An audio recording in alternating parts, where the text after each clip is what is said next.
Bom dia a todos, bom dia a todas.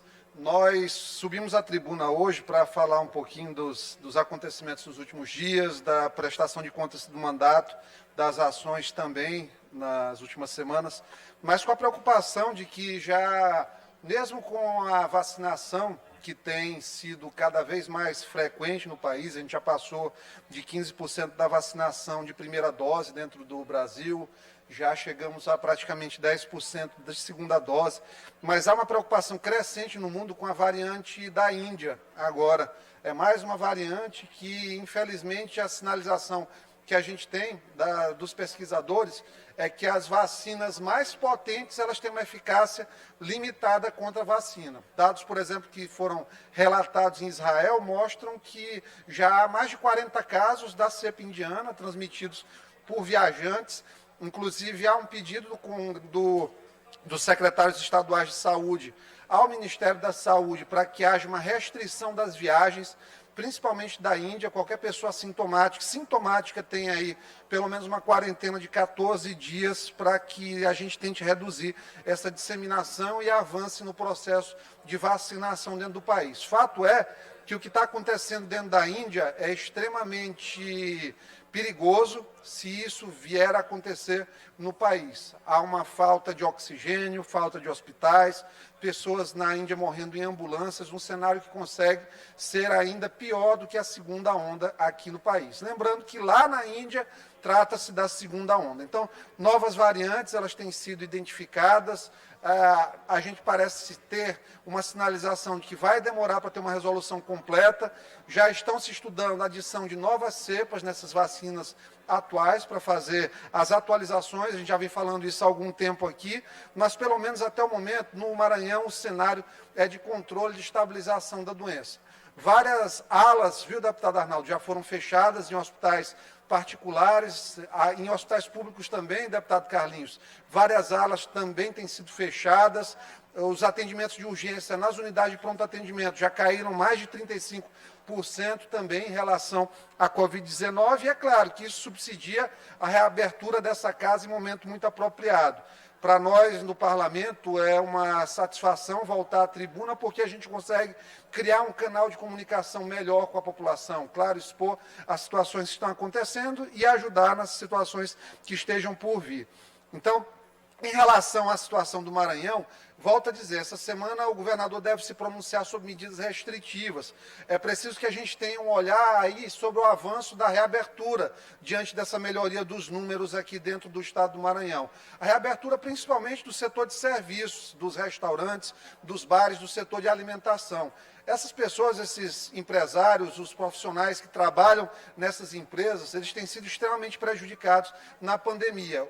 Enquanto a gente tem uma melhora nos 3 primeiros meses da arrecadação de tributos aqui no Maranhão, no estado do Maranhão, a Prefeitura de São Luís, por exemplo, teve perdas aí que chegaram a mais de 110 milhões de reais nesse primeiro quadrimestre. Isso aí pode ser avaliado em qualquer relatório fiscal mais detalhado. Também há uma expectativa de que o município de São Luís tenha perdido cerca de 50 milhões de reais de transferências voluntárias. Então, de fato, para o custeio da máquina pública é difícil e, da mesma forma, principalmente para a população, tem sido complicado. A segurança alimentar cada vez mais em discussão, tendo em vista que o auxílio emergencial tem sido muito pequeno ainda para dar uma resposta efetiva às necessidades das famílias brasileiras. R$ 150 hoje no interior, compra um botijão de gás e hoje sobram R$ 50 para a pessoa se manter o resto do mês. É um absurdo, a gente já fez várias vezes aqui sinalizações em relação a isso, e é claro que há necessidade de uma articulação de todos os agentes públicos, políticos, para construir pontes necessárias para remediar isso aí. O próprio Fernando Henrique Cardoso, em entrevista recente essa semana, ele defende que é necessário agora, de todo jeito, que haja uma reabertura da economia do país, em maior escala. Por quê? Porque está havendo um empobrecimento geral da população. A gente voltou para níveis de miséria que a gente não tinha há mais de 10 anos. Então, a situação é muito complicada. Ontem eu tive acesso a um relatório de uma pesquisa qualitativa em que foram estudados diversos grupos no do país, de vários estados, de várias regiões, que mostra que no imaginário da população há um vazio de lideranças que consigam mostrar uma saída para essa polarização que hoje colocou o Brasil nessa posição tão desfavorável. Então, o governo federal tem sido extremamente atrapalhado nas suas ações, há necessidade de uma correção de rumos urgente, o Congresso precisa participar dessa discussão de uma maneira mais construtiva. Eles estão perdendo ali um tempo danado fazendo política dentro de uma CPI que eles instalaram, que tem atraído o foco das ações e as ações de governo também. Então, há dificuldade da própria presidência da República trabalhar num cenário como esse. É como imaginar se aqui a Assembleia ficasse o tempo todo arrumando problema com o governo, o quão ruim isso não seria para as ações de enfrentamento à pandemia aqui no Estado. A gente recebeu ontem também uma comissão do Sinfusp, com representantes também de pessoas do movimento rodoviário. O que é o desejo deles? Que haja a inclusão dessas pessoas na prioridade de fila de vacinação. O que a gente fez?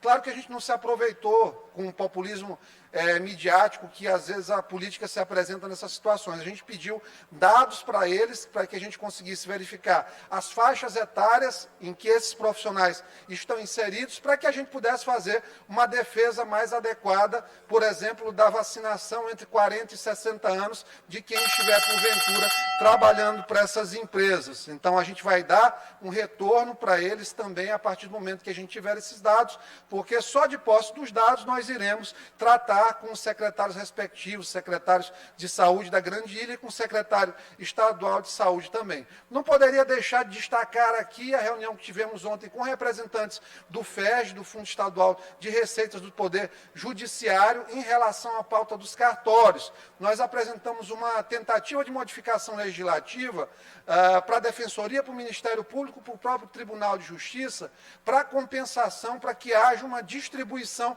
melhor dessas taxas de cartório. O que eu quero dizer com isso? Os cartórios com faturamento pequeno, que são principalmente aqueles cartórios de serventias no interior de cidades menores, que têm dificuldade de pagar suas contas, eles teriam uma redução na alíquota do FERJ e das demais taxas, que todas seriam cobradas por dentro. Hoje a gente tem cobrança do fundo do FERC, do FADEMP e do FEMP, que são fundos relacionados ao registro civil, ao custeio das ações da Defensoria e do Ministério Público. A nossa proposta é que seja respeitado o artigo 97 da Constituição Federal, que diz que os emolumentos são o teto da cobrança das taxas de cartório e nada seja feito por fora.